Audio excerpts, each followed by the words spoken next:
Hello everyone, my name's Corinna Turner and this week I'm going to be reading from my little novella Drive. So let's make a start. Drive Part 1.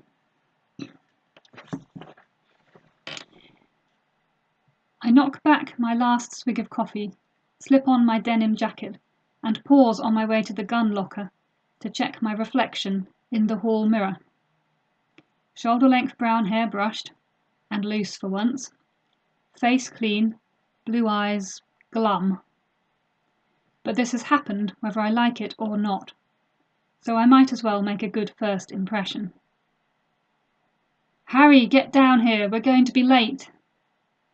The volume of Dad's latest bellow up the stairs shows that he means business. Well, I'm ready, at least. I thought my younger brother had come around to the might as well make a good impression viewpoint as well, but there's still no noise from upstairs. The fact is, when your dad comes back from a routine weekend market and supply trip to the city and announces that he's got honest-to-God married and that the woman, sorry, stepmum, will be coming to live with you, 3 weeks really isn't enough time to deal with it. Harry totally lost it. Screamed Lord knows what at Dad, then ran off to the nearest barn. I managed not to do any screaming, but I had to go and shut myself in the turret for almost an hour, and talk to myself a lot. You know, Dad's been alone a long time, Darryl. If he's fallen in love, that's wonderful, isn't it, Darryl? You want your father to be happy, don't you, Darryl? He totally sprung it on us, though. I guess he was so scared potential stepmum, Carol, would come to her senses and decide that no handsome, propertied man of her own age was worth going and living out Spark on some farm.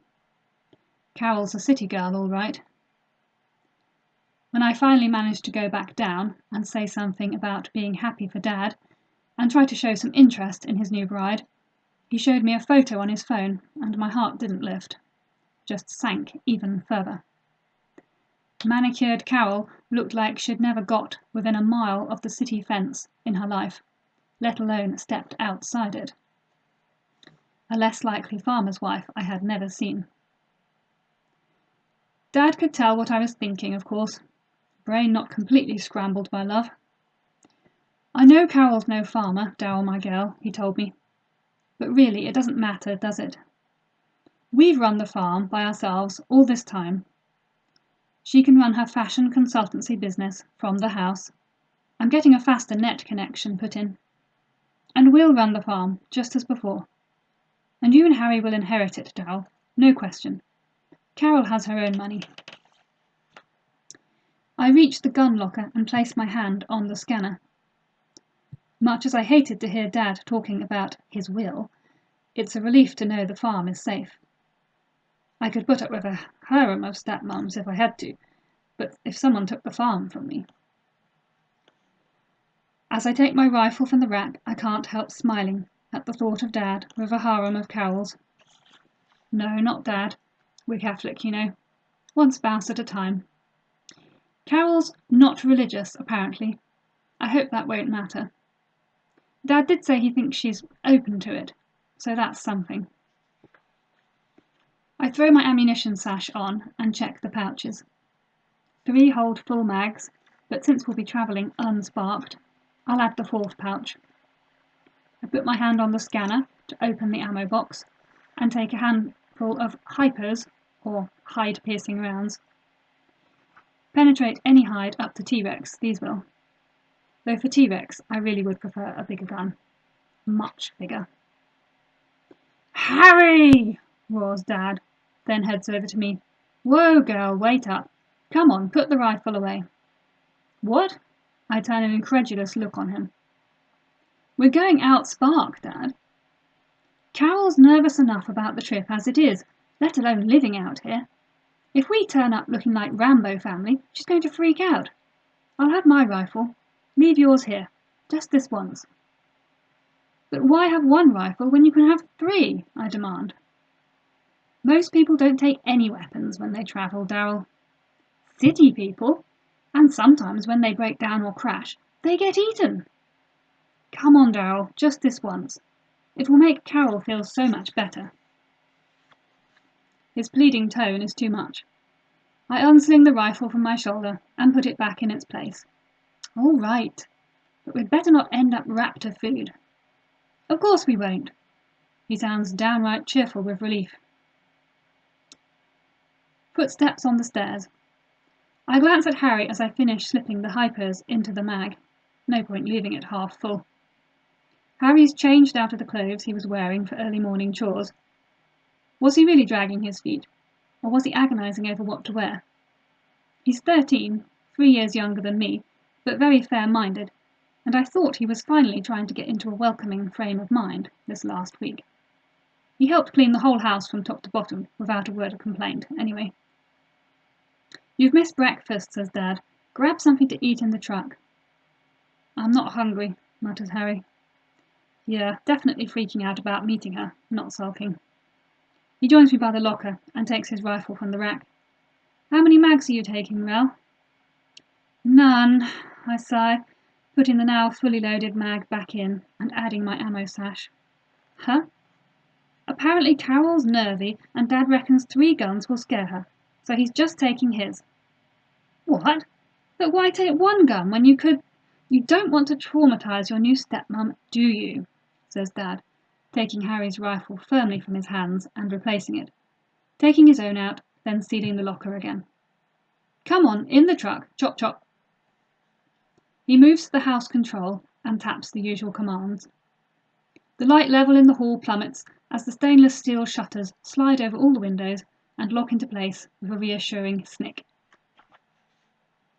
Heading for the front door, I check the screamer band around my wrist, but the light glows green. Our fence has suffered no power loss. No alarms have been tripped since I came in for breakfast. All secure. I still scan the screens before opening the door. The yard is empty.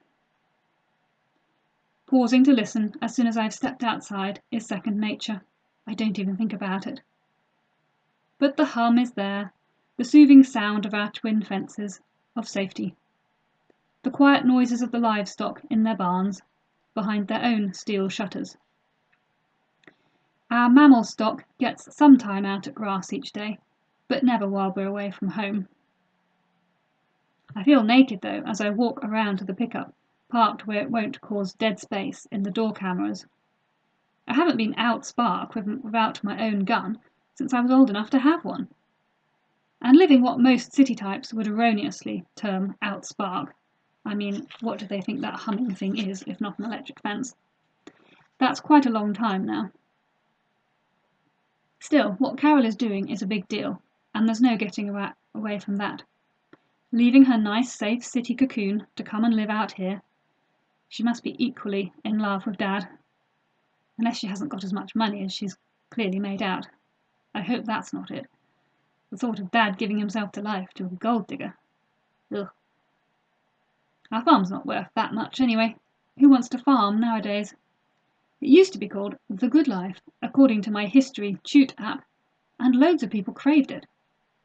But that was before the scientists failed to grasp that just because you can do something doesn't mean it's a good idea to actually do it. Dad says mankind got too big for their breeches, and the Almighty allowed us to take ourselves down a peg or two. It's pretty boring when the older folk start going on about how things used to be honest. We're not at the top of the food chain anymore, and that's that. I've never known anything different. Even Dad hasn't. I get in the front seat, this'll be Carol's seat from now on, no doubt, and touch the statue of St. Desmond on the dash, murmuring the travelling prayer myself to save time. Dad circles the vehicle, gripping each window grill with both hands and shaking violently, checking the wheel shields, suddenly unhurried. Checks in haste are blank checks for raptors, as the saying goes. Harry's piled in, and Dad finally gets in too. He reaches for the ignition and stops. His hand goes towards St. Des. I've said it, Dad. Good girl. He gives St. Des a quick pat anyway, and starts the engine. We barrel off between the barns and out through the empty mammal stock pastures.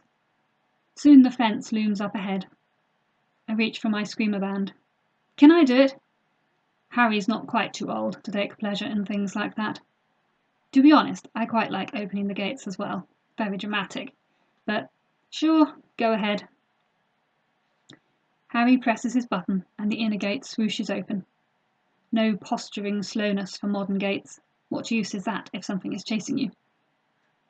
Dad drives straight through, then slows to a crawl while Harry shuts the inner gate, swoosh, and opens the outer one, swoosh. I press the record button on our What Hap box and say clearly, William, Darryl and Harold Franklin, travelling to Exception City to pick up Carol Franklin, to return same day. Now officially unsparked. Although I speak calmly, I feel a shiver of nervous excitement in my gut as I say the word. The knowledge that there's no longer high voltage steel between you and the nearest pack of hungry raptors will do that to anyone. I eye our source stock as we drive through the more lightly fenced outer pastures. The carnosaurs aren't as interested in getting to source stock. Mammal stock are just so small, soft, juicy, and comparatively hornless, just like humans are, and carnosaurs seem equally unable to resist. The simple 3-strand fence we pass under at the farm's boundary is more to keep our source stock in than to keep the carnosaurs out. The cost of raptor-proofing an entire source stock grazing area is simply prohibitive.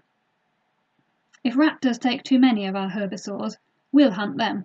That's how it works. And most of them figure that out and leave fenced stock alone. Humans, of course, have had to go over to eating sour meat, tougher and stronger tasting as it is, simply because the cost of raising mammal puts it out of reach for ordinary consumption, at least for the average Joe or Joanna. The Edmontosaur calves are growing well, I say to Dad. Be a bit big for the raptors to handle soon, even if they did get separated from Mum. Of course, the calves are losing their feathers now as well, so they do look less cute. But they've still got those lovely duck bills that all Edmos have. Always nice when they reach that stage, says Dad. Yeah, because herbisaur calves do tempt raptors, and everyone so loves having to go raptor hunting. Not. Obviously you never ever leave your vehicle, but it can still get interesting. I'm hungry, says Harry. Wow, there's a surprise. Wordlessly, I pull a granola bar from my pocket and pass it back to him. And we'll continue with part 2 tomorrow.